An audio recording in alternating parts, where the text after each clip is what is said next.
po'y manalangin. Magandang umaga, Jesus. Magandang umaga po, Panginoon. Magandang umaga, Daybreakers. Tunay, Panginoon, sa gabi pa lang, tulad ng sabi sa awit, seek ye first the kingdom of God. Sa aming pagtulog, Panginoon, nangungusap na ang banal na Espiritu. Na doon, Panginoon, yung himbing namin sa tulog, sa pagbabantay mo sa amin. Salamat, Panginoon. Sa kabila ng init ng panahon ngayon, ganon, Panginoon, kaming kainit sa iyong mga salita, sa pag-aaral ng iyong salita. Pagdilit pa lang ng aming mga mata, hanap na namin ang aming mga gadget upang kayo ay makaniig namin kasama sa platform na ito, ang aming mga kapatiran. Panginoon, sa umagang ito, isang magandang patotoo na naman ang sasabihin ng aming mahal na Deaconess Pay na idadalhin sa amin sa mga naunang mga missionary sa gawain ng iyong pananampalataya. Tunay, Panginoon, ang pagmamahal mo ay nasa amin na bago pa sumikat ang araw upang ang iyong salita ay aming isabuhay sa maghapon at aming maibahagi sa mga kapatiran, lalo-lalo na sa hindi namin kapatiran. Sa pagtatrabaho na aming mga kasamahan dito, Panginoon. Dala ka namin, Panginoon, nasa amin ang iyong mga salita sa aming lakarin sa araw-araw. Salamat, Panginoon, sa umagang ito. Ito po ang aming samot dalangin sa matamis na pangalan ni Jesus. Amen. Amen.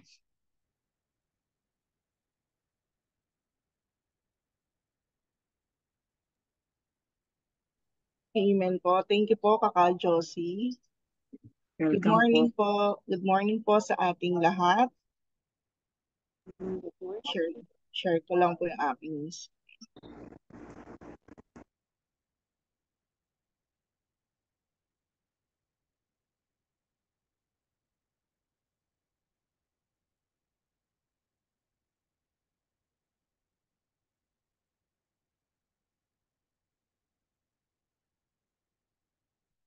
Okay po. Ngayon po, May 7, ang title po ng ating devotion ngayon, He Wouldn't Change a Thing. He Realized His Boyhood Dream. Share ko po sa inyo yung testimony ngayon po ni James Montgomery Boyce. As a boy, James Montgomery Boyce attended 10th Presbyterian Church in Philadelphia with his family. He idolized his pastor, Donald Gray Barnhouse, and was an avid listener to Barnhouse radio program. The Bible study arc. At the age of 12, Boyce decided he wanted to become a minister. Little did he know how closely he would follow his beloved minister's footsteps. Boyce attended Harvard, where he received a degree in English literature. There, he met his future wife, Linda Ann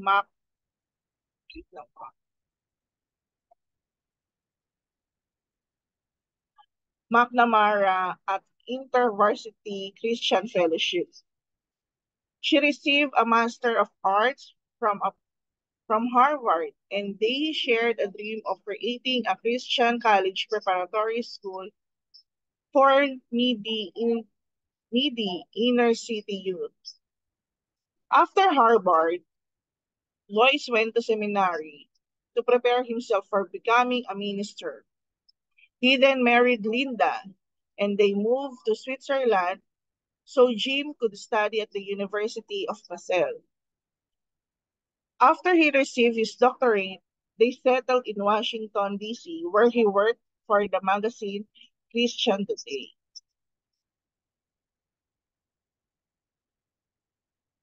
In 1968, 10th Presbyterian Church in Philadelphia, the church of his youth, called him to to be their senior pastor. In 1969, he also became the speaker of the Bible study hour. Boyce continued Barnhouse's legacy of providing clear, intellectual, heartfelt expository preaching to the 10th Presbyterian congregation. Under Boyce's leadership, the church grew in numbers, budget, and outreach program. The church became ethnically diverse and intensely mission-focused. Many of its ministries grew out all of its inner city location. Ministries to internationals, HIV positives, individuals, inner city youth, women with crises, pregnancies, and the homeless. Jim and Linda achieved their dream of a Christian college preparatory school for needy inner city youth with the creation of City Center Academy, which was started and run by 10th Presbyterian. Despite the lack of parking in its downtown location, the church has well over 1,000 members. In the 1970s, Boyce started the Philadelphia Conference on Reformed Theology, which spawned many similar conferences in cities throughout the country. In 1977, he founded the International Council of Biblical Inerrancy, a topic on which he frequently wrote. In all, he wrote or contributed to more than 60 books. Under Boyce's leadership, 10 Presbyterian left the Presbyterian Church USA in 1981 and joined the Presbyterian Church in America, a denomination that conformed more closely to the Church Reformed theological beliefs. On Good Friday, 2 hours before he was to preach, Dr. Boyce learned that he had an aggressive form of liver cancer. His prognosis was not good. Jim Boyce mounted the pulpit of 10th Presbyterian for the last time on Sunday, May 7, 2000. He announced to his stunned congregation that he was rapidly dying of cancer. He said to them, "Should you pray for a miracle? Well, you're free to do that, of course. My general impression is that the God who is able to perform miracles, and he certainly can, is able to keep you from getting the problem in the first place. Above all, I would say, pray for the glory of God. If you think of God glorifying himself in history, and you say, where in all of history has God most glorified himself? The answer is that he did it at the cross of Jesus Christ. And it wasn't by delivering Jesus from the cross, though he could have. Yet that's where God is most glorified. On June 15, 2000, at the age of 61, James Montgomery Boyce died peacefully in his sleep, just 8 weeks after his diagnosis. Romans chapter 14, verse 8, while we live to please the Lord. And when we die, we go to be the Lord. So in life and in death, we belong to the Lord.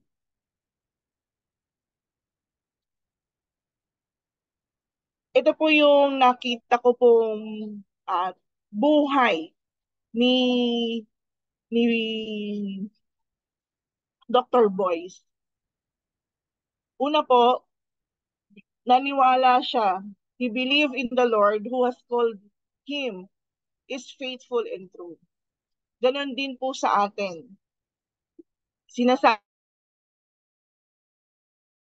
niya sa atin na ang Panginoon po ay tapat at totoo sa atin. Naranasan po ito ni Dr. Boyce kung paano po siya sumunod sa Panginoon dahil nakita po niya yung kanyang mentor, si Pastor Barnhouse, na nakita po niya yung faith. At sa kanyang pagsunod, naniwala siya na meron po siyang uh, meron pong gagawin ang Panginoon. Nag-obey po siya with a humble heart. Obey Him with a humble heart. Sumunod po siya na siya po ay nagpapakumbaba. Hindi po niya hinayaan na hindi niya din lakaran yung nilakaran ng kanyang mentor. Kundi nang makita po niya yun po ang kanyang sinundan. Siya po ay nagpakumbaba doon. At nagkaroon din po siya ng intimate relationship sa pamamagitan ng pag-abide niya sa mga salita po ng Panginoon. Intimate relationship as we yearn more to His Word and abide in them. Challenges are welcome in our lives. Kahit po si Dr. Boyce ay mayroong karamdaman, alam niya na ang kanyang karamdaman, hindi yun magiging hadlang para sa kanyang paglilingkod.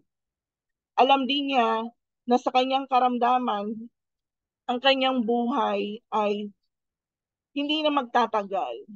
Pero ang sabi nga niya, sa kanyang kamatayan, gusto niya nag-glorify pa rin ang Panginoon. Naniniwala siya na ang Panginoon ay kayang gumawa ng miracle. Naniniwala siya na ang Panginoon ay mayroong kapangyarihan. Pero itong challenge sa kanya ng Panginoon ay hindi nagpatinag sa kanyang pananampalataya. Dahil patuloy siyang pinalakas ng Holy Spirit. Empowered by the Holy Spirit. Tayo din po ganon. Patuloy tayong palalakasin, patatatagin ng ating Panginoon. Share ko lang po. Nakarelate po kasi ako dito sa buhay ni Dr. Boyce. Nung siya po ay 12 years old, doon po niya nakita yung ministry. At ako din po, nung time po ng 12 years old, naalala ko po yon. Si Pastor Dave po ang aming pastor dito sa Grace. At nagkaroon po kami ng anointing service po dito para po sa mga praise and worship team. Dahil part po ako ng praise and worship team that time, ako po ay dancer. Nung magkaroon po kami ng ng anointing service, may instruction po ang Lord through Pastor Dave. Kung ano man po yung na-experience namin that night po, hindi po namin pwedeng ikwento agad sa iba. So talagang after po ng service, wala po kaming kwentuhan hanggang sa kinabukasan po. Doon po namin pwedeng ikwento na kung ano yung experience na. At doon po na-experience ko po na nung matumba po ako, pinag-pray po ako, tapos natumba ako. Pinakita po sa akin ng Panginoon noon na kung sino po siya sa buhay ko.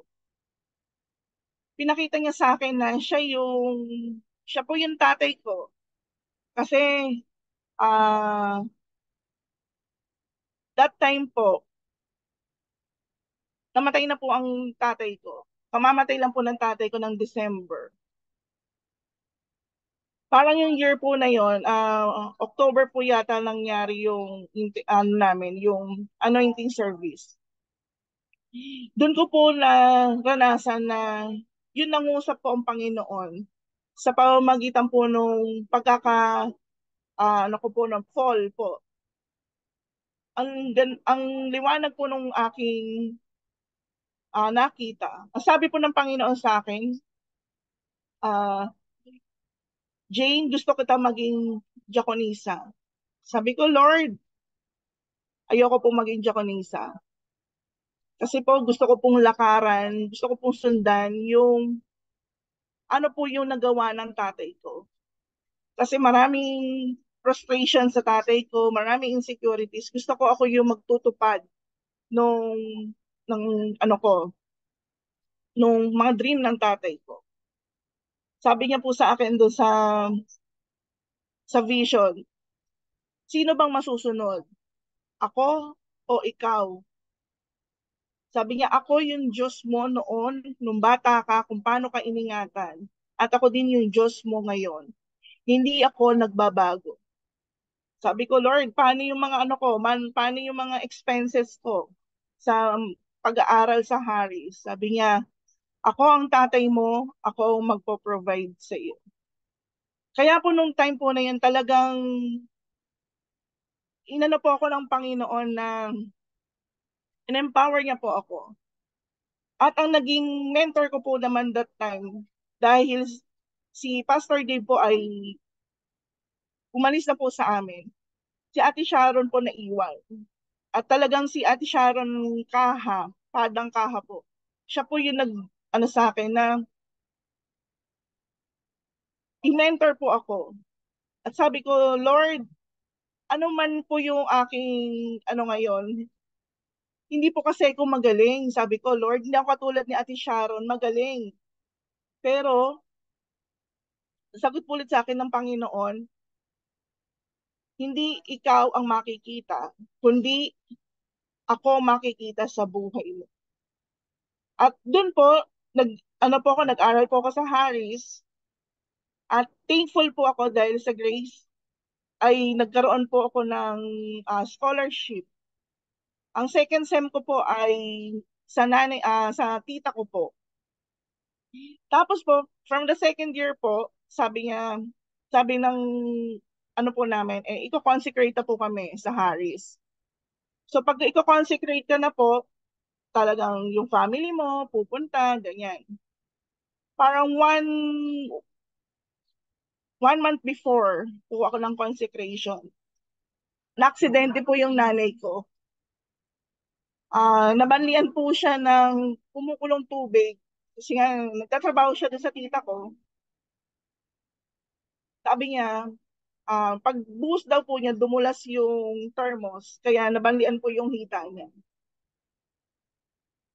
Mula po sa Harris, umuwi po ako ng kahit gabi. Nagkaroon po ako ng katanungan sa Panginoon. Lord, sabi mo, tinawag mo ako. Sumunod naman ako sa iyo. Pero bakit may ganitong pagsubok? Sabi ko, ano na lang po ako, mag-stop ako, magpa-file muna po ako ng parang study leave po. Kailangan ko pong tugunan yung pangangailangan ng nanay ko. Tapos po nung magsi-second consecration, sabi ko, Lord, parang hindi ako worthy para dito sa consecration na ito. Pero nagpa-consecrate pa rin po ako. Sabi ko, Lord, baka titigil na lang po ako. Pero sabi nga po, kung ikaw po ay sumunod at naging malalim sa relationship sa Panginoon through His Word, hindi pa po natatapos ang first sem, tumawag po sa akin si Pastor Dave. Kasi nasabi ko po sa kanya, Pastor, baka hindi po muna ako magtutuloy kasi na-aksidente po yung nanay ko tapos mawawalan po ako ng second sem na sponsor. Sabi niya, sige, mag-pray tayo. Nagulat ako, bago mag-second sem, September, after ng consecration ng August, sabi niya, Jane, enroll ka na, bayad na yung for second sem mo hanggang makatapos ka. Sabi ko, paano po nangyari yun? God is faithful. Yun po yung sinabi sa akin ni Pastor Dave, no? God is faithful. Kaya ganun po, nung binabasa ko nga po itong buhay ni Boyce, kahit may sakit siya, nalaman niya, hindi po siya natinag dun sa kanyang pagkakatawag sa kanya bilang isang preacher, isang evangelist. Kaya sabi ko, Lord, ang challenge ay welcome sa buhay. Dahil alam ko na hindi mo ako pababayaan. Hanggang sa nakatapos po ako ng college, thankful po ako doon sa naging sponsor ko. At hindi rin po naging, natapos lang po doon. Marami po mga naging pagsubok sa aming buhay, sa aming pamilya po. Kasi simula po nung nawala yung tatay ko, sabi ko nga, ang nanay ko po, nakita ko po faith niya, yung faith niya na ipinasa po sa akin.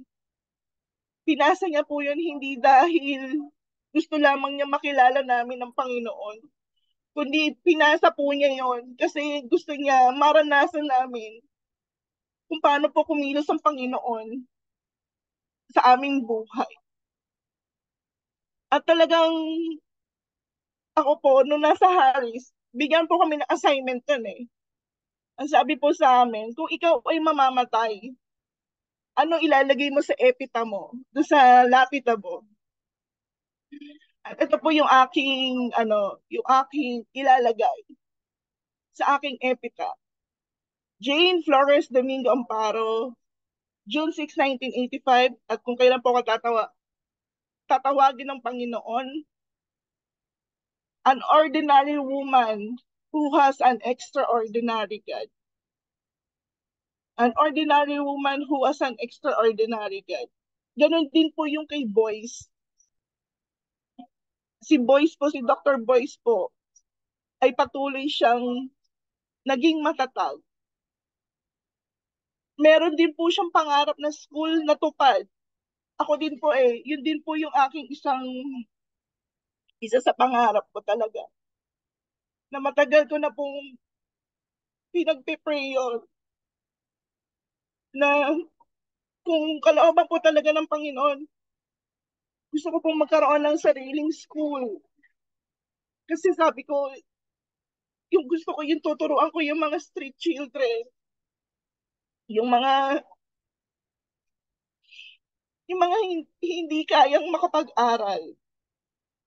Yun po yung panalangin ko. At sabi ko, Lord, wala namang imposible sa iyo. Kasi alam ko na sa tamang panahon, kung yun ang kalooban mo, tutuparin mo po yun. At tunay nga po, sabi nga po, di ba, while we live to please the Lord. And when we die, to be with the Lord. So in life and in death, we belong to the Lord. At ito po yung ating reflection. How do you think you would react if you were given news of impending death? Dr. Boyce's inclination was not to pray for a miracle, but rather to pray that Christ be glorified in his death. What is your reaction to what Dr. Boyce told his congregation? Kaya po din dito sa akin po, sa sarili ko po. Sabi ko nga Lord, ayoko, pwede mo ba akong bigyan ng, ng pagkakataon na meron habang buhay ako, habang malakas ako, maririnig ko yung tribute para sa akin. Kasi kadalasan po, di ba, pag namamatay tayo, dun lang po sinasabi na, ayan, si ganyan, napakabait niya nung nabubuhay, napakabuti niya, ang daming napaka. Pero nung nabubuhay ba siya, nasabi ba natin yun sa kanya? Kaya po kami po sa aming magkakapatid, hanggat maaari po, sineselebrate namin yung birthday po ng aming nanay na malakas pa siya. yung nagkakaroon po kami ng ano sa kanya ng tribute na tuwing birthday niya hanggat maaari mailabas namin siya, magkaroon siya. Kasi alam namin na yung buhay kailangan naririnig po niya yung ano yung magpapalakas din po sa kanya. Kaya nga po, yun po yung isa naming ano sa kanya, uh, pagsukli po dahil ipinakilala po niya sa amin kung sino si Jesus sa aming buhay. Pinakilala po niya sa amin kung sino si Holy Spirit at ginagamit po siya upang yung faith po niya ay sundan po namin dahil alam po namin na meron siyang extraordinary guide. At kung meron pong gusto pong mag-share,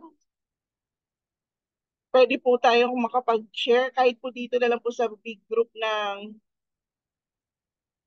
kahit po 5 minutes. Tapos po, mag-closing song po muna tayo. Ate Faye.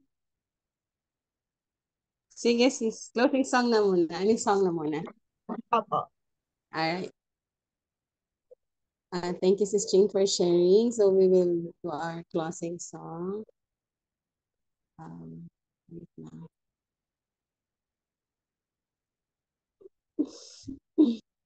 Be glorified. Alright. And then after po ng closing song natin, we will do the sharing ba, Sis Jane, for 5 minutes. Open sharing. And Opo, then prayer blast po muna tayo before Thanksgiving prayer. Okay right. po. Sige po. Para tuloy-tuloy tayo. Nakikita na sa screen. Alright. Sige po. Let's continue to worship the Lord as we sing this song.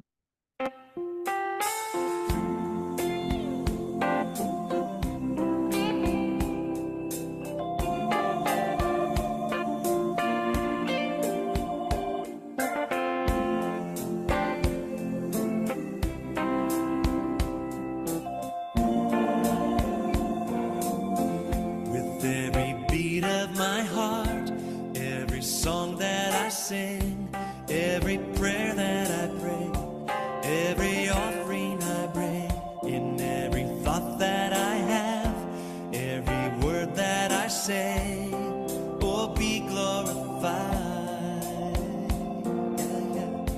From the start of each day till the end of the night, let me bring praise, let me bring light.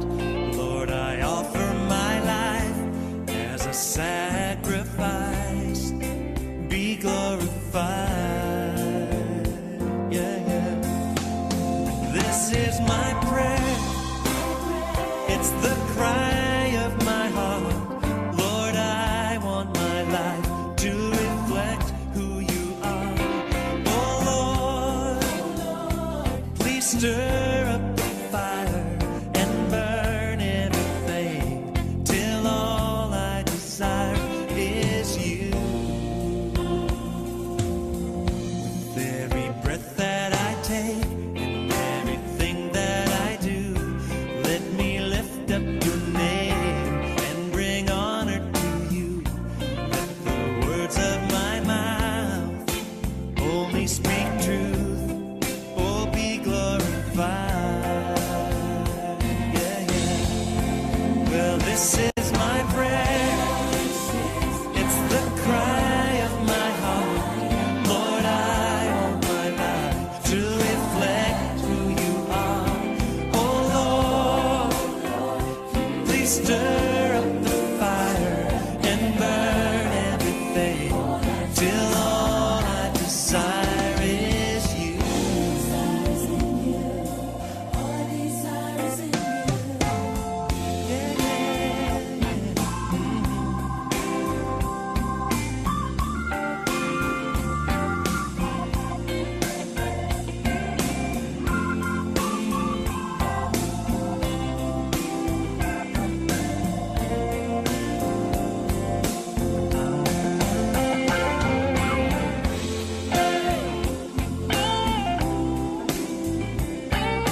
of my heart, every song that I sing, every prayer that I pray, every offering I bring, every thought that I have, every word that I say, be glorified.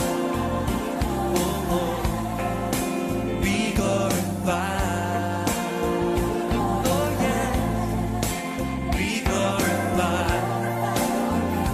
Oh, Lord, be glorified. In everything I say, everything I do, oh, Lord, in every situation, every conversation, oh, God,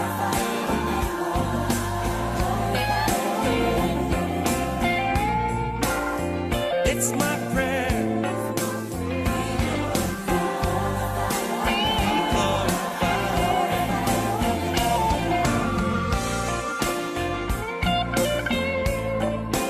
Be glorified.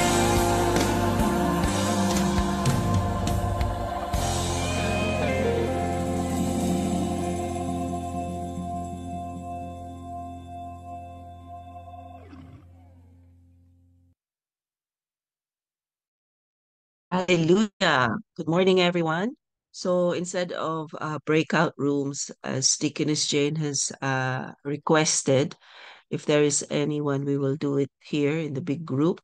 So may we invite one or two people to share how the Devo this morning has impacted you, and kung ganun din po, may personal testimony kayo how in your faith walk with the Lord before we go into our prayer blasts. Thank you, Deaconess Jane, for leading this morning.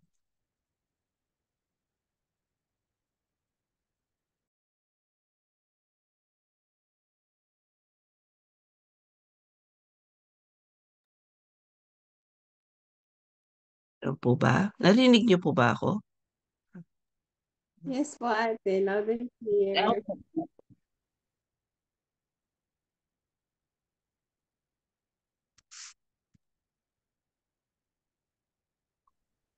Maybe, Deaconess Jane, we could have the reflection posted again so that people can read it while iniisip nila kung mag-share po sila. Anyway, thank you.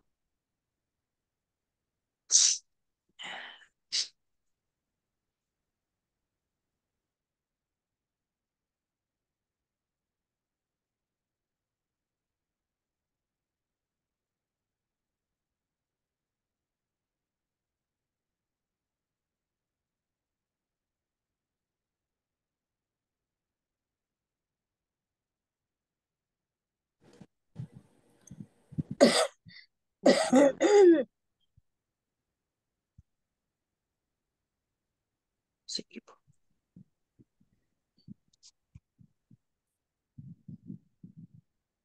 If maybe it's not into this specific reflection, anyone want to share? Uh, Ayun, Tita Lily. it's something to do with knowing of your impending death. Hindi ko story to, but this is the story of my grandfather. My grandfather, ang pangalan niya Enrique Gonzaga. He was one of the pioneer converts sa Methodist faith sa amin sa Taytay. Ang laki ng impact niya sa buhay ko kasi my mother ang youngest sa siblings, usually sa kultura natin Pilipino, yung youngest child, they stay with their parents. Kaya yung family ng mother ko, we stayed with our grandparents' house, doon na tawag naming old house. I saw his life, bata pa ako. Lagi ko nakikita siya, nagbabasa ng Bible, silang mag-asawa, pagising sa umaga. Naririnig ko kasi yung room ko, katabi lang ng kanilang room. Tapos bago matulog, I can hear them praying, tapos singing hymns. Ganun siya. Tapos nagtataka ako kasi hindi pa ako born again noon eh. Tataka ako how can, meron siyang makikisa o makakausap. Lagi niya na-share si Jesus. Tapos kung i-share niya si Lord, para bang body-body lang sila. Yung parang i-sharing somebody na talagang close na close sila. So that was the life of my grandfather. Ngayon, nung sa kanyang old age, dahil naunang namatay yung grandmother ko, yung brother ko na si Dan, yun ang inang inassign na matulog with him doon sa kanyang room kasi si Dan medyo malaking lalaki at that time. Tapos, there was a time nung matandang-matanda na siya. He died at the age of 91. Sabi ng brother ko, nagulat daw siya dahil umagang-umaga daw, bigla daw siyang ginising ng grandfather namin. Sabi daw, Dan, halika, manalangin tayo. Kukunin na ako ni Lord on the third day. Eh, syempre, yung kapatid ko, biglang gising na alimpungatan, nag-pray sila ng lolo namin na sabi daw sa kanya ni Lord, kukunin siya on the third day. And then, nakalimutan na niya yun, hindi na niya naalala. Bigla lang niyang naalala nung mamatay yung lolo namin. Naalala niya nung inanalyze niya, exactly dun sa sinabing on the third day, dun nga namatay yung grandfather namin. Alam mo, nakaka-bless kasi instead na parang magpanic siya o matakot, ang naging response niya, nag-pray sila nung aking brother. Sabi ko, ganun pala yun pagka yung very close mo kay Lord, pag alam mo mamamatay ka, hindi ka matatakot. Kung hindi, siguro hindi ko alam kung ano pinag-pray nila.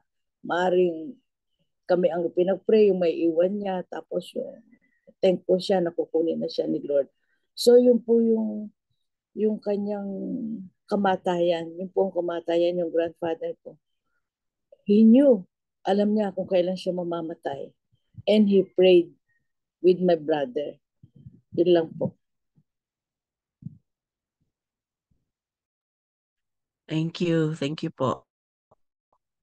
So praise the Lord for that. Again, reminder that there is no need to fear death sa mga believers. And that is something that we should be displaying sa mga tao, both in church and in our church community and also in the community outside. For so many people, fear death. Wala silang pag-asa. And so that this is a good reminder together with Dr. Boyce's own testimony. So let's go into our prayer blasts. So, ayun, and sweet, thank you, Faye. So we're going to be using, very relevant today is the Mountain of Culture of Government. So with things in news, I don't know if some of you may know about Windwatch, which is another ministry of LGI, which happens every Monday. And part of the LG Windwatch is the World Watch, which is they share information about what's going on around the world so that it can be strategically prayed for. So, gagamitin natin po yung ibang information ng World Watch from yesterday so that we can continue to pray for what's going on, specifically Israel. You know, we know that we should pray for Israel because as we pray, we will be blessed. But at the same time, you know, it's important that we are informed. So ito po yung sinabi, the latest information that binabanggit nila sa Israel is that the military has begun to order tens of thousands of people in the southern Gaza city of Rafah to begin evacuating. This is the signaling of a long promised ground invasion that it could be imminent. So matagal na nilang sinasabi that in order to end the war, they needed to go into Rafah. So next page, please explain ko kung ano yung Rafah. So Israel has described Rafah as the last significant Hamas stronghold after 7 months of war. So if those of you who know something about Israel, di ba, the reason there's a war is because is the land of Israel used to belong to Palestine. Okay, this happened during the time of when divided kingdom. Di ba? God gave them Israel, then nag-divide yung kingdom. God kept the remnant of Judah, and then Israel became part of Samaria and part of the Roman Empire. So since then, during that time, tuloy-tuloy yan, became part of Palestine. Then after the Second World War, the UN, uh, voted ibalik sa kanila yung lupa para maging Israel ulit. Oh, excuse me. So, yun. Ngayon, Hamas is been, over the years, been wanting to have that land back. So, there have been Palestinians living in Israel, also in the Gaza Strip. That's always been the war. So, ito yun po. So, the leaders have repeatedly said, Israeli government said that they need to carry out a ground invasion in order to defeat the Islamic militant group. Next slide. So, yun po. So the war began October 7 when Hamas attacked southern Israel. And they have abducted about 250 people and they killed around 1,200, mostly civilians. Israel says militants still hold around 100 hostages and the remains of more than 30 others. So kahit yung namatay na, hindi pa nila nire-release para malibing. And that for the culture of the Jews, that's very painful. Hindi lang, kasi, di ba, sa kultura nila, soon as a person dies, within the day, dapat nilibing na. So to have their bodies not being able to be buried is very painful for the Jews. So yeah. So let's pray. Let's pray for that. Let's pray for Israel muna. Then we will go into our own nation. And then we'll go and pray for those who need healing. Sige po. So, let's pray. Si Ate Des, can you pray for Israel po? Sige po, ate. Yeah.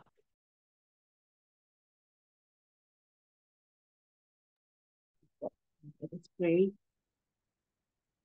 Lord, good morning and thank you po sa message ni Jack Jane. Salamat, Lord, sa bawat isa na nandito to pray, Lord, and to yung talagang yung araw namin, Lord, na mag-start, Lord, para sa buong araw namin ay nakaayon sa kagustuhan mo, Lord. And right now, Lord, we are praying for Israel, Lord. Pinasasalamatan po namin ang bansang Israel, Lord. Dahil tunay nga po na sa bansang Israel, Lord, kung saan ito yung ginamit mo, Lord. Isa sa country na ginamit mo nung dumating ka dito, Jesus. And right now, alam mo po, Father God, ang mga nangyayari po sa pinakamaliit na nangyayari sa Israel, Lord. Kaya naman, Lord, nagkakaisa po kami sa panalangin ngayon to pray sa Israel, Lord. Lord, dinideclare namin yung kapayapaan, Lord, sa bawat isa, Lord. Especially, Lord, yung mga taong hindi involved dito, Lord. Bigyan mo po sila ng yung protection mo na makikita nila, Lord. And even sa mga military, Lord, na naglaban-laban, Lord, give them wisdom, Lord, kung paano i-execute yung dapat mangyari, Lord. Ikaw, Holy Spirit, yung mag-guide sa kanila, Lord, sa mga military ng Israel, Lord God. And even, Lord, sa mga Hamas, Lord, yung mga bumabatikos sa Israel, Lord, cover them, Lord, with your love, with your power, with your understanding, Lord. Alam ko hindi po madali. Hindi po madali sa kanila, Lord. Pero madali sa iyo, Lord, na gawin yun, Lord God. Kami dito, Lord, talagang alam ko, ginagamit mo kami, Lord, to pray na hindi mag-asawa, Lord, to pray Israel, Lord. Kaya naman, Father God, salamat sa daybreak, Lord. Kasi isa siya sa mga nananalangin saan yung pinili mong bansa, Lord. At yung Israel, Lord. Kaya mo, Lord, na maging aware kami lahat to pray Israel. Hindi lang po yung mga, yung lahat ng churches, Lord, na nakakikilala sa iyo at may kaugnayan sa iyo, Jesus. Holy Spirit, right now, more of you sa buhay ng mga tao sa Israel and even sa mga Palestine, sa lahat, Lord, na involved sa gera. Protection mo, yung guidance mo, yung mga bata, Lord, na walang kapuwang, Lord. Protect them, Lord. Yung mga family, Lord, na walang magawa, Lord. Protect them, Lord. Give them safe always, Lord. At kung ano man po yung mangyari, Lord, sa kanila, that they will find you, Jesus, and will receive you, Jesus, as Lord and personal Savior nila, Lord. Even may mangyaring death, Lord, isip po nila kayo. Tanggapin na Jesus as Lord and personal Savior nila. Lord, sa mga kamay mo, Lord, lahat ng mangyayari sa Israel, sa Palestine, sa mga involved dito, Lord, let your will be done, Lord. Yung will mo, Lord. Yung will. At ang dagang pinagpipray namin talaga, Lord, ako personally, yung mga involved na tao, Lord, cover them, Lord, love, understanding, with humility, Lord. Thank you, Lord. Thank you, Jesus. Thank you, Holy Spirit. Thank you. My prayer in Jesus' name. Amen. Amen. Thank you so much. So yung next one that we pray for is our own nation. The things happening in the news, susubaybayan natin. That again, things that the decisions that the government has to make. The latest one is yun nga, the issues and concern. That may dalawa tayo ifo-focus ngayon is the National Security Council Assistant Director, si Jonathan Malaya, said that there are 14 nations have expressed intentions to join the Balikatan, the shoulder-to-shoulder exercises in the country. Di ba dati, US lang at Philippines. Pero for some reason, the good news is that 14 other nations have expressed to observe, to see kung ano yung nangyayari. So next slide, please. So there 14 observers. So it's not just a talk, pero gagawa sila. At they're not just observing, they're sending troops and asking for permission to join. At this is worldwide. So nakakatuwa in the one sense that there is that unity amongst nations. Next slide. So, which is going to happen, or it's actually happening now, April 22 to May 10, the 39th Balikatan. These are the list of nations that have sent observers and to join. So Brunei, Canada, France, Germany, India, Indonesia, Japan, Malaysia, New Zealand, Singapore, South Korea, Thailand, the United Kingdom, and Vietnam. So nakikita natin Europe as well as Asia, Southeast Asia, and Oceania, nag-join. and Australasia. So talagang more than one continent. Nakakatuwa. So I don't know if there are any, is there another slide? It's about the El Nino. So let's join that because it's Philippine concerns. Next one is the Department of Agriculture naman has reported losses because of the El Nino. And the losses have already clocked up. It's just been a few months. Pero grabe, 5.9 billion. And the sugar production in Negros is projected to drop by 30%, one third, amid the negative impact of the El Nino on sugarcane plantations. And El Nino has impacted negatively, damaging fishes, fish ponds, and other animals. Kasi sabi daw when there's too much heat, animals suffer stress. Kasi kung imagine, tayo na iinitan, na tumataas ang blood pressure, nasistress ang tao, ganun din ang mga hayop. And this can be seen in how they produce. For example, mga manok, it affects their eggs and the production of eggs will be affected. So yun po ang kailangan natin i-pray. Yung the good news, let's pray kanina, I woke up for daybreak. Ang lakas ng ulan dito sa Arayat. Pero saglit lang. Ngayon, huminto na. So isang patak lang. So let's continue to pray for God's mercy, for God's move, that the rains, He has authority over it. We pray for the rain, we pray for water. But inisip ko din ito, that there are losses of 5.9 billion. What we need to pray is also in the government that people will be moved, the corrupt people will become modern day Zacchaeuses. Kasi, di ba, may loss sa pera, pero dami din ninanakaw. Kung hindi ninanakaw, then may pera tayo to augment the losses. So, let's pray for that God will touch the hearts and the minds, convict mga corrupt people. Dapat hindi nila ninanakawan ang gobyerno, ang Pilipinas. So let's pray for that, the balikatan, that this will form a bond amongst nations, that it will cause, not just to prepare for war, but somehow to help strengthen and be able to prevent war from happening. And then yung El Nino and yung concerns ng government, how to help those that are losing money. Sige po, let's pray for that. Can we ask si Ate Ellis, Tita Ellis, to pray for that?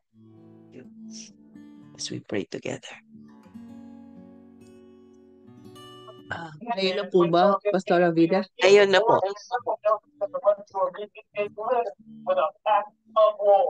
Sandali lang po. Tayo po ay manalangin. Aming Ama na makapangyarihan sa lahat, Panginoon, we come before you, Panginoon, humbly bow our heads. Panginoon, kinikilala namin ang iyong kapangyarihan, ang iyong sovereignty because you are our Almighty God. Panginoon, alam mo po ang mga nangyayari sa aming bansa, sa aming kapaligiran, lalo na po yung dulot ng El Nino, Panginoon. Panginoon, may mga losses, Panginoon. Malaki po, malaki. In our terms, in our view, Panginoon. Pero sa iyo, Panginoon, alam ko, ito ay magiging maliit sa iyong kapangyarihan. Gagawan mo po ng paraan, Panginoon, to convict at magkaroon ng compassion, Panginoon, sa mga taong naghihirap, sa mga taong nawawalan, sa mga taong nagugutom, ang mga may hawak ng ganitong finances ng aming bansa, Panginoon. Meron po, mayaman po ang Pilipinas, Panginoon. Ang nangyari lamang po ay nagkakaroon ng greed and pag-iimbot ang mga may hawak nito, Panginoon. Nawa po, ah, hipuin mo sila. Hipuin mo po ang kanilang mga puso, ang kanilang mga isip, Panginoon, para tuluyang ibigay ang tulong, Panginoon, sa aming bansa.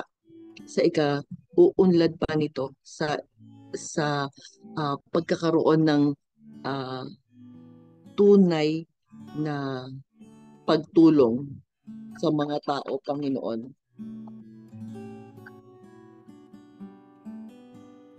Panginoon, ikaw po ang aming kinikilala.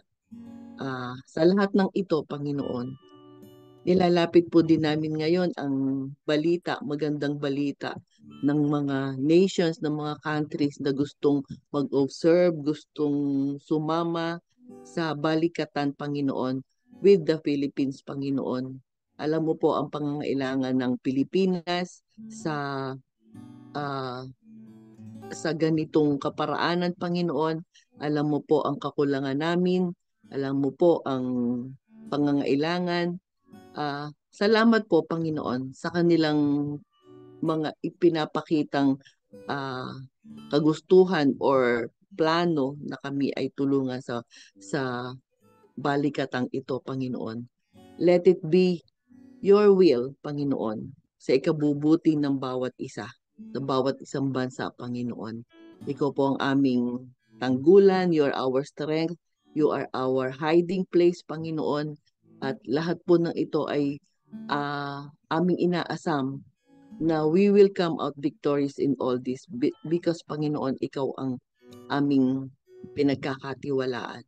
Salamat po, Panginoon, at nawa po ang aming dalangin ito ay makarating sa iyong trono ng pagmamahal at grace, Panginoon. Maraming salamat po. This we pray in the mighty name of Jesus. Amen. Amen. Amen. Amen. So we come to the last one about healing for the sick. Let us praise God. Nakita ninyo, inayos ni Jack Pay, which means that there's more space there because praise God, there are more people who have been healed. Nawala. So, oops. Then later on, we will do that closing prayer, Jack, yung from thing. Pero yun, may konting thanksgiving yung kay Brother Lando. Thank you so much for praying for him. Yung kilala po namin dito. We finally managed to visit him sa bahay.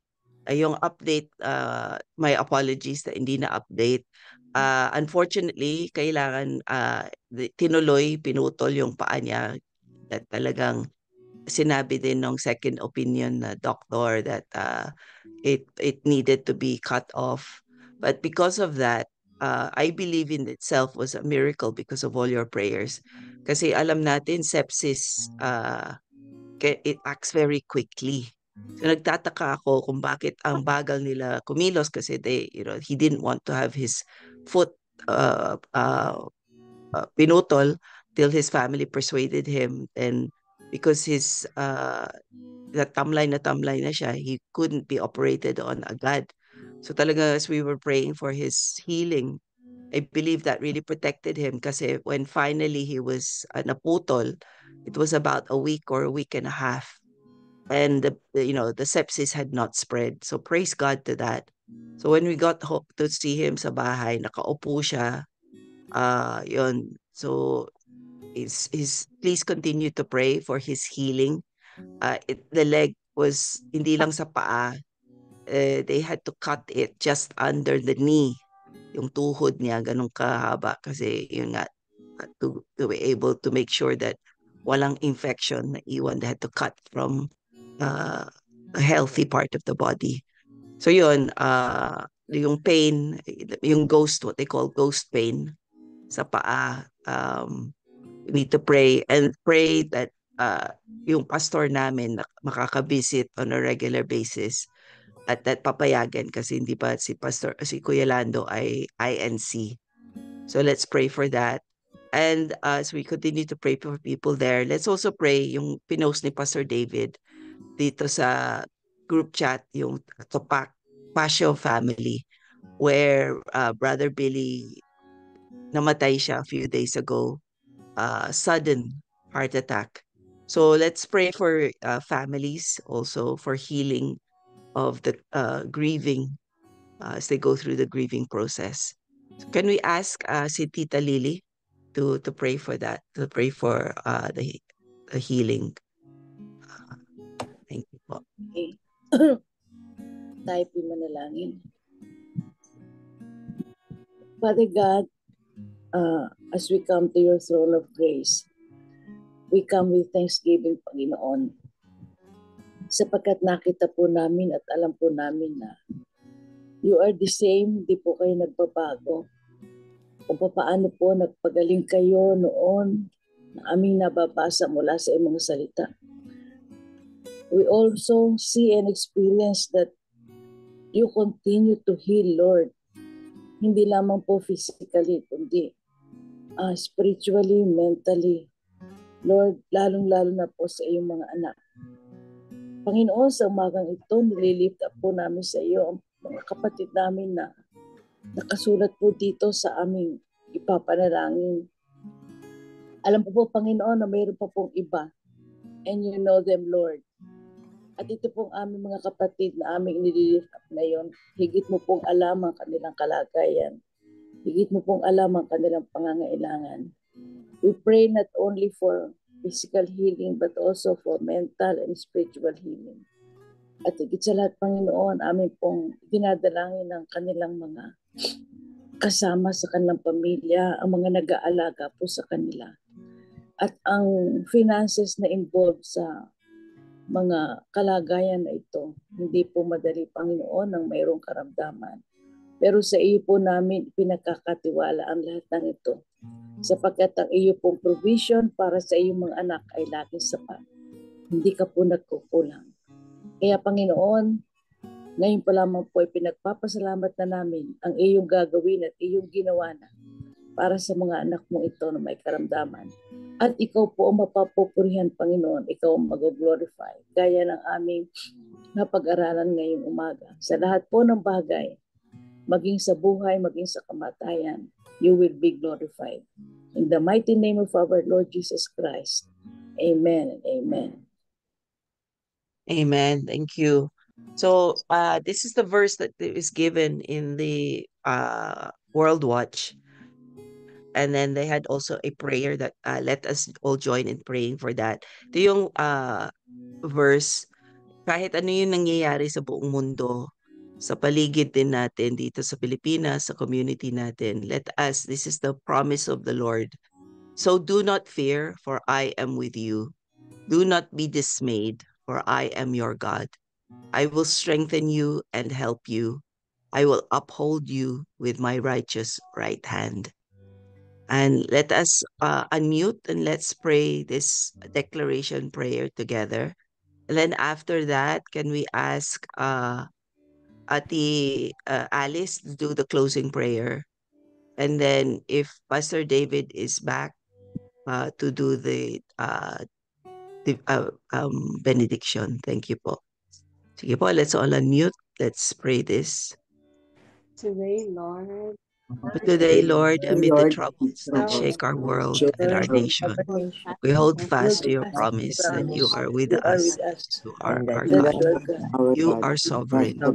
Even when nations shake and the earth groans, your throne remains unshaken. Amen. You are the God of Abraham, Isaac, and Jacob, Creator who commands the winds and the waves, and the one who contains the rising and setting of the sun. Thank you that you will strengthen us, help us, and uphold us with your righteous right hand. In Jesus' name, amen.